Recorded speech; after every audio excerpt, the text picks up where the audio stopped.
Hello everyone. So we are going to talk on page 37 today about limits, and specifically we're going to talk about one-sided and two-sided limits. I kind of wrote it as 2 pages of notes, and then as I did it, I was like, I don't want to teach this as 2 separate lessons, so they really go together. So I put the notes on 2 sets of pages today. So you may have a lot to write. You may need to go onto a second page. I just think it makes more sense to record it as one solid whole video instead of trying to disconnect the ideas. So don't be a little bit stressed by that. Specifically today, because we're talking about one-sided limits, we're talking about limits that do not exist. And unless you're uncultured, you should already know this, but I would play this in class, so I'm going to play it now and have you enjoy it. Of this equation. You should Calling all know somebody what else this is fat from. won't make you any skinnier. Calling someone stupid don't, doesn't make you any smarter. Fix that. And ruining Regina George's life definitely didn't make me any happier. All you can do in life is try to solve the problem in front of you. The limit is -1. Oh, crap. I lost. That answer is incorrect. Now, we are in a sudden death. If Miss Heron What's can the answer answer? this problem What's the correctly, answer? we have a winner. Limits. Why couldn't I remember anything about limits? Limits. That was the week Aaron got his haircut. Oh, God, he looks so cute. Okay, focus, Katie. What was on the board behind Aaron's head? If the limit never approaches anything, the limit does not exist. The limit does not exist! Our new state champions, the North Shore Mathletes. So that's it. Yeah, that's what I played for you. The limit does not exist from Mean Girls. You should watch that movie if you have not. It is phenomenal. Okay, so we're going to talk about limits that do not exist today. And every time you get a limit that does not exist, I expect you to say that. The limit does not exist, all excitedly. Okay, so like I said, sometimes the limit fails to exist. This will happen in 3 cases. This is not quite the one that we just saw Katie had in Mean Girls.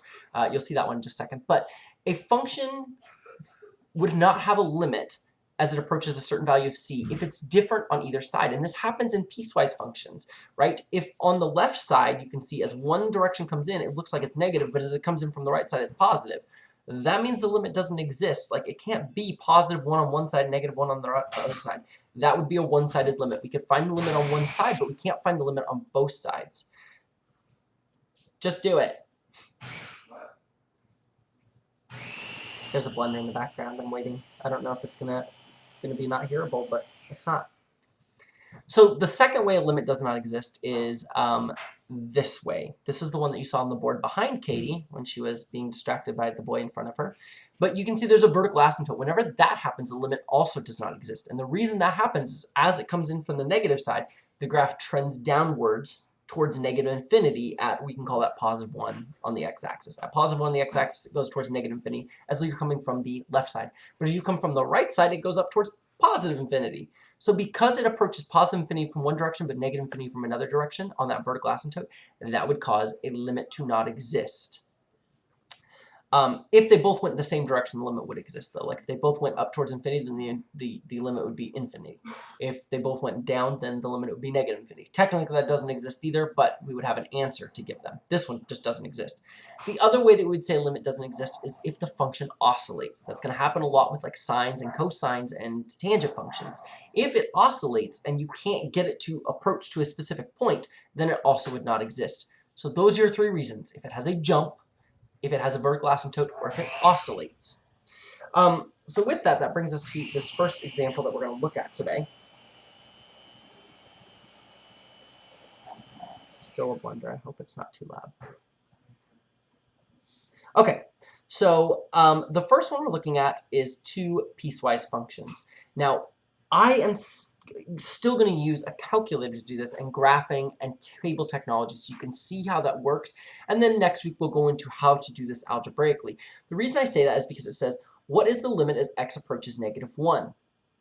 Well, if I plug in -1 to this equation,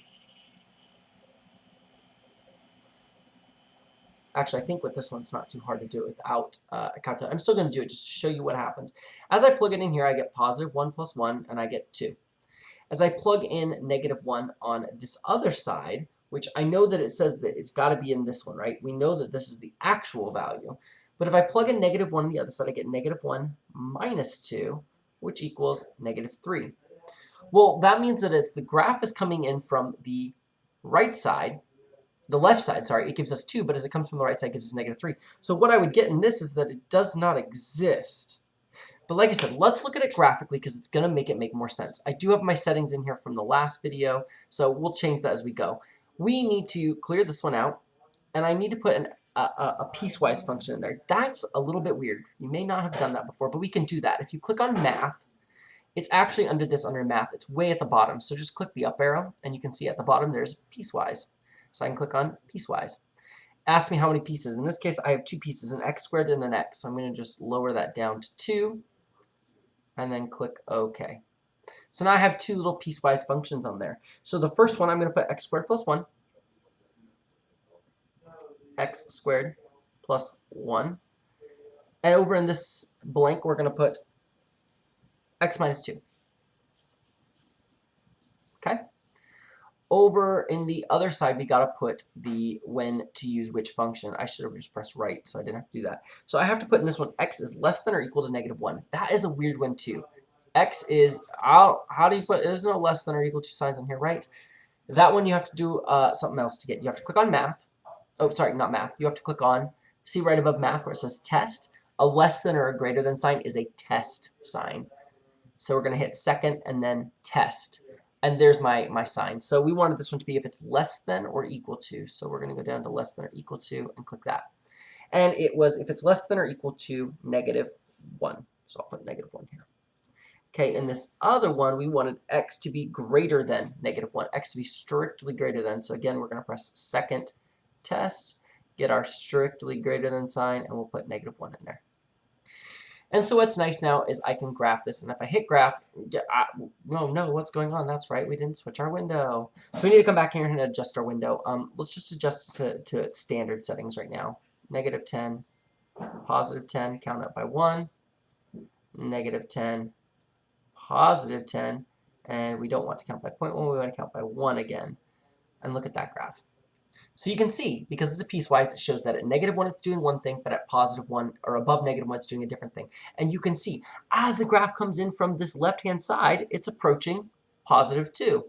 But as the graph comes in from this left-hand side, it's approaching -3. So that graph limit does not exist. It does not exist because it's not the same on both sides. It has to be the same on both sides for it to exist. So, like I said, for this one, we would definitely say the limit does not exist. The limit does not exist. All right, over on this side, trying it again. We can plug it in and see what happens. So if I plug in 2 here, 2 times 4 minus 2. And if I plug for the x approaching 2 into the other one, 2 squared plus 2 to see what happens. Well, 4 times 2 gives us 8, and 8 minus 2 is 6. On this one, 2 squared gives us 4.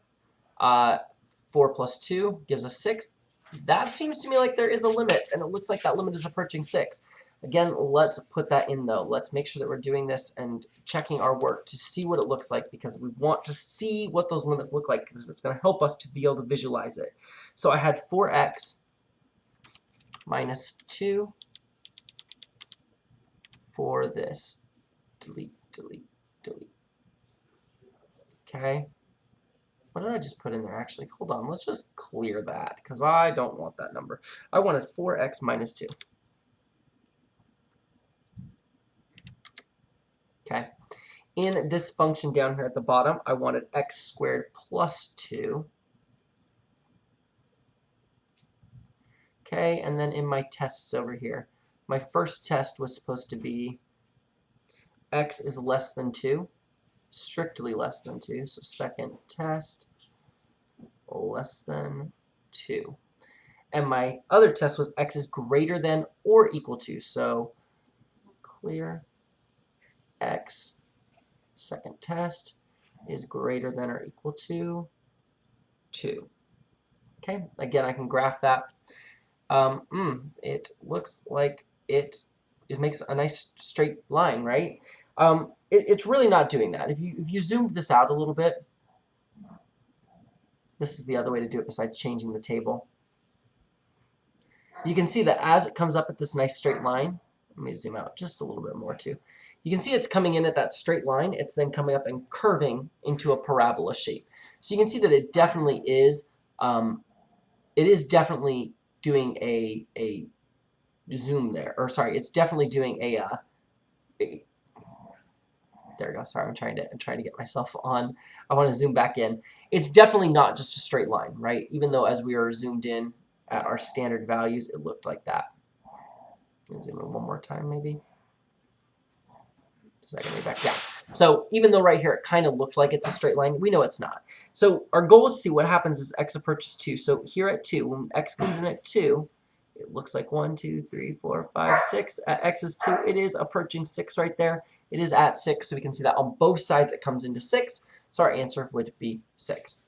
So I can say then for this answer, the limit as x approaches 2 of the function, I'm not going to rewrite that function, is equal to 6. And that's our limit. So let me just put up my work first to show you those two. That example did actually continue in my notes quite a bit because I just did 2 more. This is the work that I put in my notes.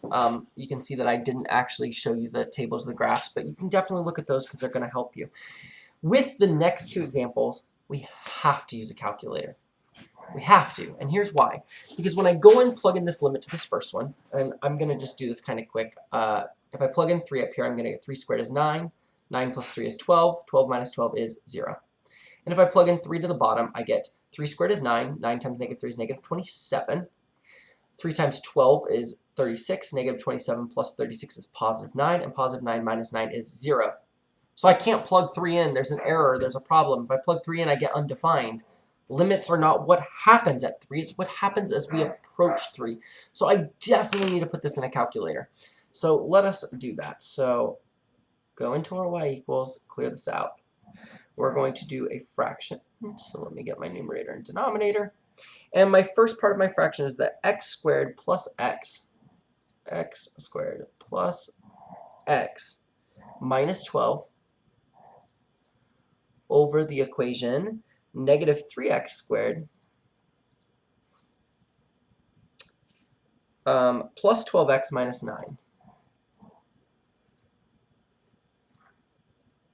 Okay, so if I graph that, we can see that this is the graph that's made here. And so I can see what's potentially happening here, right? I can see that at one point the limit does not exist, right? As we're coming up here, the limit does not exist because as it comes here, it goes down, and as here it comes up. That's at 1. It did not ask me to find the limit as x approaches 1, though. It asked me to find the limit as x approached 3. So what I want to do is probably look at the table here, because right here at 3, I can see that it's got a limit. Like I can see the limit exists, right? The graph helps us determine if a limit exists or doesn't exist. I can see that at 3, a limit definitely exists. There is a point at 3, and something's happening at 3. I need to use that table to figure out what's going on. So we're going to go into table set by pressing second window.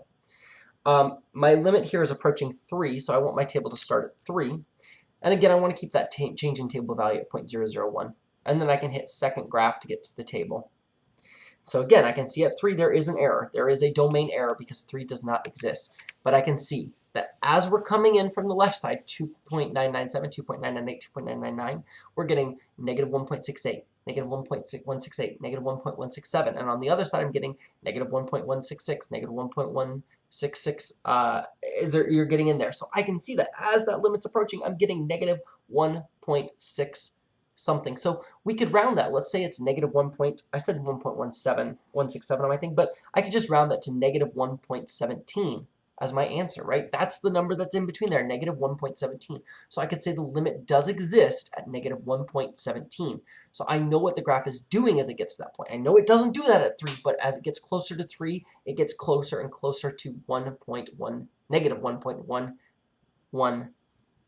Negative 1.17. Oh, I kept trying to add extra ones. So let's put that.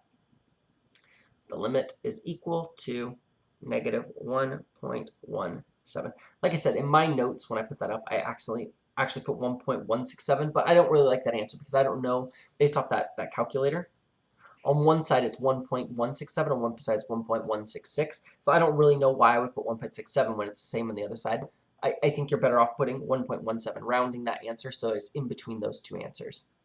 All right, so looking over here, same thing's going to happen. If I plug in a 1, right, I'm going to get 1 on top plus 1 minus 12. I'm going to get negative 10 on top. Again, I'm doing that quick, but you could do that if you want to check it. On the bottom, if I plug it in, I'm going to get negative 3, negative 12, which is negative 15, and negative 15 minus Wait, did I do that right? So x approaches 1. 1 plus 1 minus 12 is 2 minus 12 is negative 10. Yes.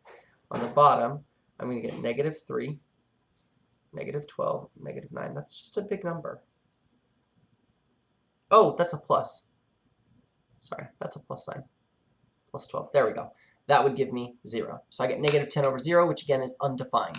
So that doesn't necessarily mean something doesn't exist, right? That just means that there is no value at that point. At 1, there's no value, but we can see what happens as we approach 1. So again, let's go into that graph. Let's take this and change it. I'm not even going to clear the top. So the top here is going to be x squared plus x minus 12. X squared plus x minus 12. And my denominator is going to be negative 3x squared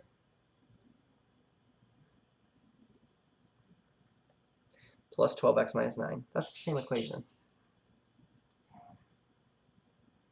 That was the exact same equation. Why did I just do that? I'm sorry. I wasn't paying attention. This one, though, says what happens as the limit approaches 1. And we can see what happens there, right? As we approach 1, on one side it goes towards infinity, on the other side it goes towards negative infinity. So I know that this is something that does not exist, right? If you wanted to look at that in terms of a table as well, we could set our table so our starting value is 1 with 0.001.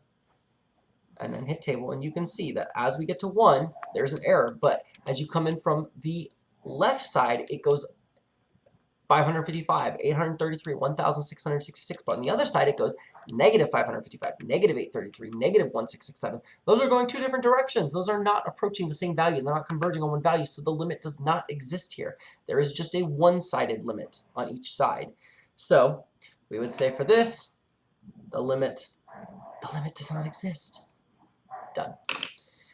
All right, so like I said, I just kept going here because this note is supposed to be about one-side limits. I didn't even talk to you about one-side limits. All we talked about so far is limits that do not exist based off the other sides. So you can see right here, this had a limit of 1.167. This had a limit of 1, does not exist. So you can see kind of what that all builds into. If f of x is approaching different values, then there is no limit. You have one-sided limits. So the way we write that is you could say the limit as x approaches c from the negative side, so from the left of a function, there is a limit 1 that exists. And then there is a limit of x is approaching c from the positive side. See that little plus sign at the end as an exponent. That means you're coming in from the right-hand side. There's a limit 2. If L1 and L2 are equal, did I put that in here? I did not. If L1 and L2 are equal, though, if those two things are equal, then that means a limit does exist. If L1 equals L2, then a limit does exist. But as soon as L1 and L2 are not equivalent, then the limit does not exist, right? So that's really what you're looking at. So let's take a look over here at the second side. Like I said, I started a second page. And I wrote a little bit more clearly what I just said there. A two-sided limit exists if and only if the left and the right limit exist and they are equal to each other. So I wrote that in my shorthand. Limit of x approaches c of f of x is equal to L if and only if, that's our abbreviation for it, I double f, if the limit as x approaches c from the left side is equal to the limit as x approaches c from the right side, which is equal to L. So with this, I just jumped into a couple examples. I didn't mean to move that down. Okay, so my first example is this one. I put both examples on one spot right here because I was out of example spaces. So it says find the one-sided limits and determine if there is a two-sided limit that does exist. So we're going to start by determining what the left side limit is. So what is the limit as x approaches 2 from the left side of x squared minus 6x plus 8 over x minus 2. So if you try to plug in positive 2 here, we know what's going to happen, right? As we plug in positive 2 here, it's going to cause that to cancel out and become 0. So in order to determine if there is a limit, we're going to again have to go to this calculator and look it up calculations-wise. So I have on top x squared minus 6x. So just let me replace this. Ooh, no. X squared minus, this is probably way harder than just actually doing it. It was probably just easier to clear it.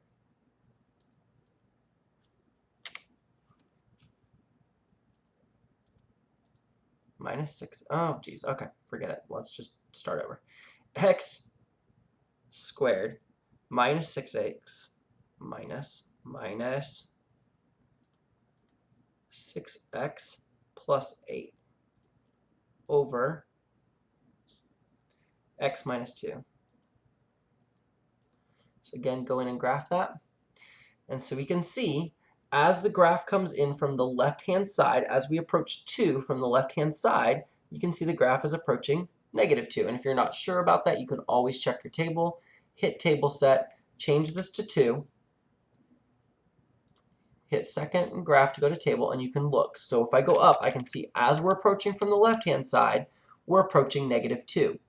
So I could then go back in here, and you could say, great, as we're approaching from the left-hand side, we get negative 2 as a solution. Okay, well, let's try approaching it from the right-hand side. So limit as x approaches 2 from the right-hand side of x squared minus 6x plus 8 over x minus 2. Again, you still can't plug in the 2. Be mindful, this is not a negative 2. I didn't plug in a negative 2 here. I should have said that. I plugged in 2 from the right or from the left side, right? It's still a positive 2. This exponent 2 just tells us that we're looking only from the left side of the graph. So if we go back in, this one's asking us to look from the right side of the graph. So if I look at the graph coming in from this right-hand side towards 2, you can see it's coming in on the same point, right? You could even look at the table if you want, like I said, and you can see as we're coming in from the positive side, it's approaching negative 2. So it is approaching the exact same value. So that tells me that the limit does exist, and the limit here is negative 2. So taking a look at this second example, and I'll put both those answers. Actually, let me just throw this other one up. They're in pretty spaced apart, so. So there's the first one. That's it written a little bit nicer. Okay, so the second example is using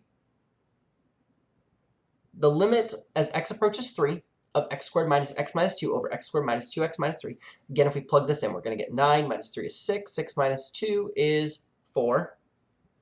But on the bottom, 3 squared is 9. 9 minus 6 is 3, and 3 minus 3 is 0. So I get undefined again. So I can't just plug it in to find out if it works. I need to check the left and the right side. So the limit as x approaches a positive 3 from the left side of, and I'm just going to write f of x to save myself some time. We're going to put that equation in then. Let's go to our calculator and do that again. Y equals, you can see a lot of this week is just putting in a calculator and feeling comfortable understanding what a limit is and how a limit should look in a calculator. Minus x minus 2 over, I did this the wrong way. Math. I hate using this calculator. It's awful. It's awful. I want to just have a physical calculator in front of me, but I don't have a graphing calculator anymore. I need to buy one. Minus x minus 2 over. And then I have x squared minus 2x minus 3. So x squared minus 2x minus 3. Graph. We can see that there is an issue, right? As we're approaching 3, the graph is going different directions. So what I know then is that a limit does not exist. But we still want to take the time to address the issue. It said find the one-sided limits. That was the question. Find the one-sided limits and then determine if it does exist. So looking as the graph comes in from the left, as we approach 3, it gets closer and closer to 3, but as we get closer to 3, it starts going down and down and down. We know that 3 is an asymptote. It's a vertical asymptote. So it's going to keep going down for forever. It's never going to touch that asymptote. So essentially, we know then that the limit is that this is going to go towards negative infinity. Where the limit as x approaches 3 from the positive side, well, if we look at that graph again, we can see as we're coming in from the positive side, it's going up and up and up and up and away. So we know that the limit is going to approach positive infinity. Since those values are not equal, the left-hand side limit is negative infinity. The positive right-hand side limit is positive infinity. But the limit overall does not exist because they don't converge to the same point. They go different directions. So again, just to emphasize so you have a nicer, cleaner version. Oh, I forgot to put the rest of that answer up earlier. There's the rest of the answer that I put. Here we would say that the left side limit is negative infinity, the right side limit is positive infinity, but the limit does not exist because they are not equal. that is it. That was a long video, 25 minutes. So you should be totally okay doing the homeworks now. Let me know if you need more help. I am here. You are going to get through this. Depend on that calculator for this. That calculator is going to help you a lot. I'll talk to you later. Bye.